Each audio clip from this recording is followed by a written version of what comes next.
How you doing, everybody? It's your boy Wardy, and as you can see, we're back at it talking about the Amazons. And folks, the time has come. We are just over a month away from the MLB trade deadline, which means it's about time that we break down rumor season, the latest reports going on with the Metsies here. What will they be doing leading up to the trade deadline? Will they be selling big? Will they be buying big? Will it be something in between? Well, recent reports that have come out over the past 48 hours from Mike Puma of the New York Post suggest the Mets will be doing exactly what I've assumed and I've been relaying to all you Mets fans for quite some time now. They will more than likely be both buying and selling, but with a heavy emphasis on parting ways with some talent from this rotation. What exactly is this report? What does it mean for the starters in said rotation? And how are the Mets going to fare leading up to the deadline and thereafter? Everything in between is what we'll be breaking down in today's show. But before I do, make sure to smash a like and subscribe button for your boy Wardy, as it's always greatly appreciated. And thank you all so much in advance. And also thank you all so much in advance for hearing from today's video sponsor. And now you guys now have an amazing opportunity to get free Mets tickets, in which we'll be announcing a winner in the coming days, early next week at the time of recording this, all thanks to our amazing friends here at MLB. And in case you guys and gals don't know MLB, it is simply put the best MLB fantasy game out there.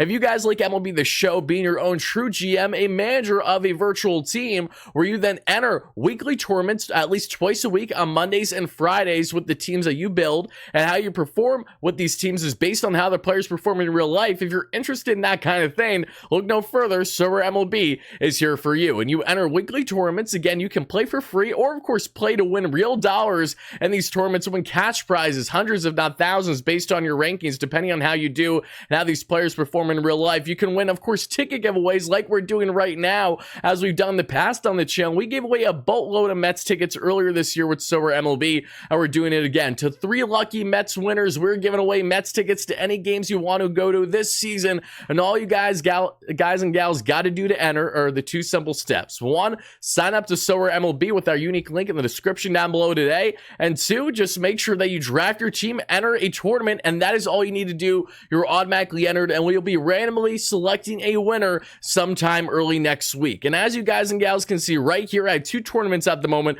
both doing very well, as my rosters have been killing it. As you see, I got Zach Wheeler, Edwin Diaz. Edwin has yet to pitch here at the time of recording this over the past couple of games. Gunnar Henderson, Adley Rutschman, Brandon Nimmo, Will Smith, and Tyler Glass now on the one team. The other, got George Kirby, Tanner Scott. We also have Alex Bregman, Adley Rutschman, Brian Reynolds, Francisco El Troll Alvarez, and Logan Gilbert. I'm loving these 2 teams. I'm excited to see the rewards I'm going to get from my tournaments I enter. And again, good luck to everybody that enters. I hope you guys get a chance to win some amazing Mets tickets to any games you want to go to this season. But again, when it comes to MLB, they're quite literally all you could be looking for on the MLB fantasy front. Get involved today, and thank you all so much in advance for doing so. But hop back into this one, folks. Let's talk about the big news. What is this report, you might ask? Well, it is as follows, folks. From Mike Puma, as I mentioned, said the following: one sense I have gone from the Mets people, they are open to potentially trading starting pitchers ahead of the deadline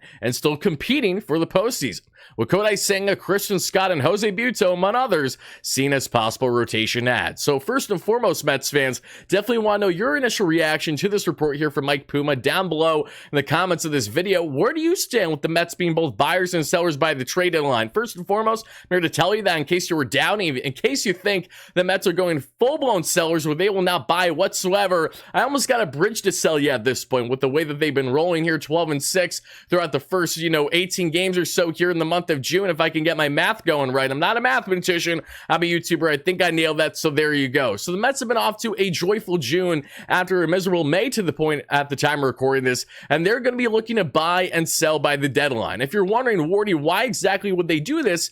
It makes all the sense in the world for a Mets team that will be pushing for that 3rd wildcard spot, will be very much so in the mix of things, in the thick of it, probably a month from now, with the way that they've been playing, and this offense especially has been locked and loaded, the best in all baseball, the best in the National League over the past couple weeks here, really since the start of June especially. But this pitching, we all know the Mets have a plethora of mid-tier options for guys that can give you anywhere from 4 to top 6 innings of solid baseball, but they really lack that true ace talent in their rotation, with Kodai Senga being out for the entire year at this point with injury. He'll be back sometime post All-Star break. He will be ramping up tomorrow at the time of us talking here. It's very early. It's 2:32 a.m.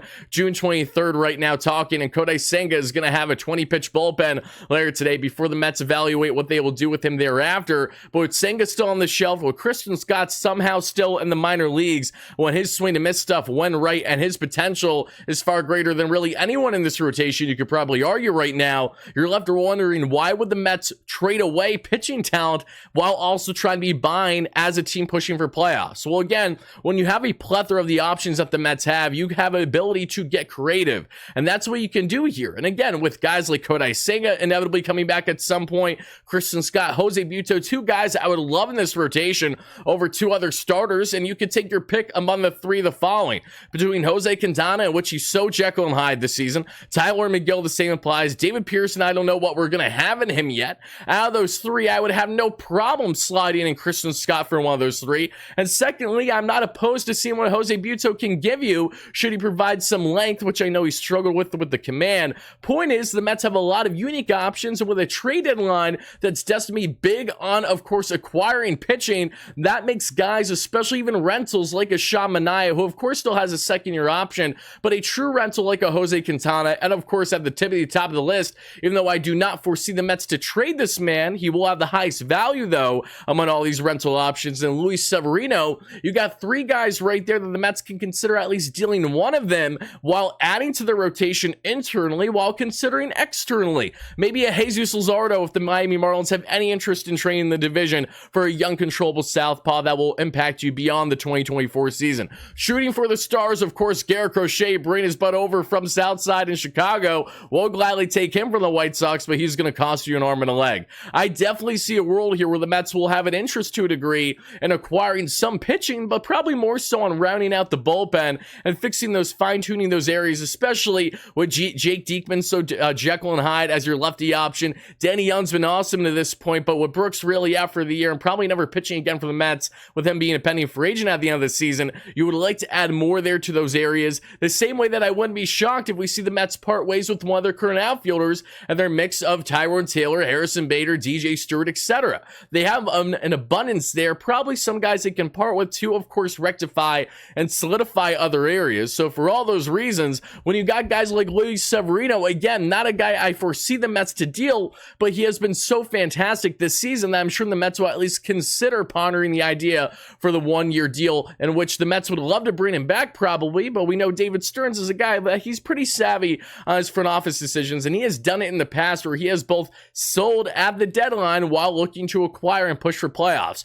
We've seen it in recent years during his time in Milwaukee, and Severino with a 3.52 ERA and a 3.64 expected ERA and 84 innings and 14 starts for the Mets this season, he's been getting the job done. So if you're pushing for playoffs, Severino is a guy that I do not foresee to be dealt, especially with how much he's been fantastic in cutting in half from last season his home run to fly ball ratio. Last season was at 21% with the Yankees. This season it's at just under 10%. Then we look at a guy like Sean Manaea, who again can be a swing man for you. I like Sean. He's been effective this season, but we all know what he is. At absolute best, he's giving you 5 strong innings for the most part, right? And Sean is a guy that I could see the Mets parting with, knowing that he really isn't going to hurt their rotation in the long run while pushing for playoffs. 71 innings pitched, over a 9 K per 9 to a sub 4 walks per 9, a 4.1 ERA, a 4.18 expected ERA, so pretty consistent with the expected numbers. Sean Manaea, a very serviceable starter slash multi-A reliever should you utilize him, but again, a guy I could see the Mets considering to part with should they get a return back to help focus on the future beyond 2024, or actually help impact them for more better areas of need, say a true specialist in the bullpen or different aspects of this lineup, maybe off the bench, for example, that could help you down the road for a postseason run. Then you get on to guys like Jose Quintana, who I think are absolutely at the top of the list of starters the Mets truly hope to part with. Jose Quintana is a guy I don't think anyone's going to scoff at the notion of parting ways with. He is a southpaw Carlos Carrasco in a lot of ways for this Mets team this season. You know, the home run rate is through the roof after being one of the best in Major League Baseball at 0.43 in 2022 and 0.59 of home runs per 9. This season, it's a whopping 1.37. The walk rate isn't terrible, but the strikeout rate is not looking great. And unlike Severino, or even though Severino's K rate isn't all that fantastic, he's been brilliant in inducing those groundouts the way that we haven't seen consistently with Jose Quintana. Jose's last start was brilliant against the Cubs,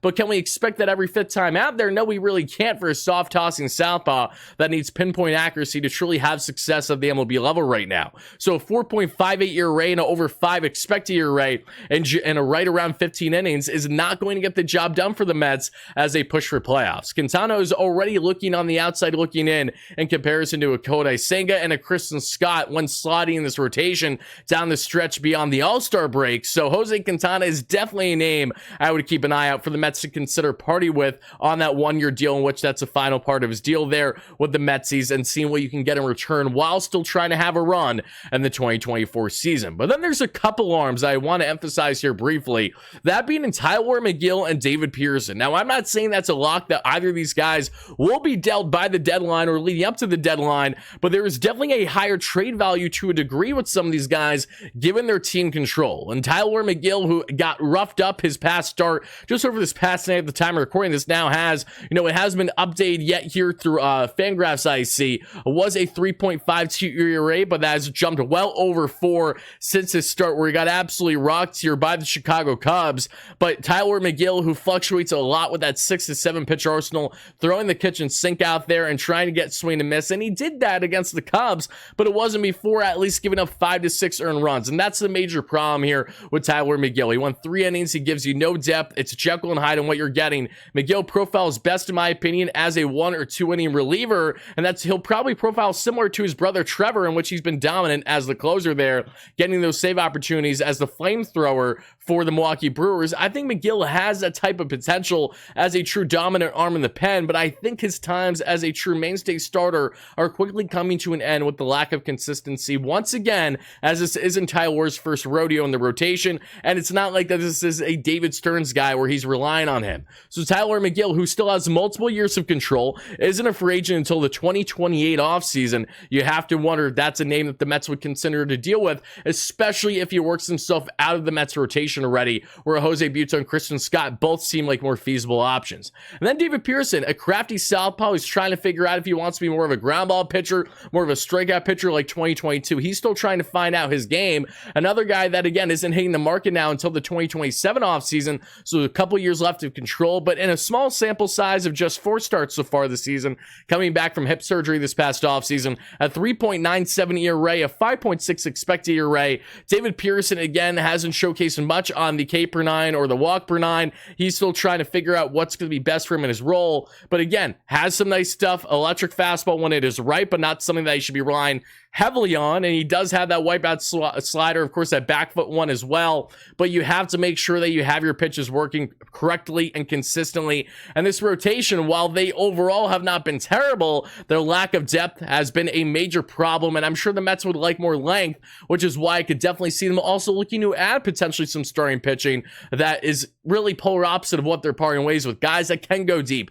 give them 6 to 7 innings. I know that you're probably going to say, Wardy, there aren't great options out there, and you're probably right, but a guy like Eric Fetty, for example, from the White Sox, who not David Robertson, funny enough, shout out D-Rob, David Stearns pushed heavily to acquire coming back from the KBO this past offseason, just fell short of signing him as he went to Southside for a true starting role. Eric Fetty is going to be dealt by the trade deadline. That's a name to consider for the Mets to look to acquire, among others. What is the whole point of this video? The Mets will be both buying and selling by the trade deadline, and Mike Puma's latest report reaffirms exactly that. Now the big question is, which starter among this group of the 4 to 5 that I just listed to you all will be parted with? Will be one? Will be multiple? Will they be looking to acquire starting pitching talent, or will they bank on their internal options in Kristen Scott and Jose Buto and of course their ace himself and Kodai Senga? What exactly is going to happen? We will find out in the coming weeks as we inch so close to the MLB trade deadline, and rest assured, everything on the rumor front, news front, trade, everything in between,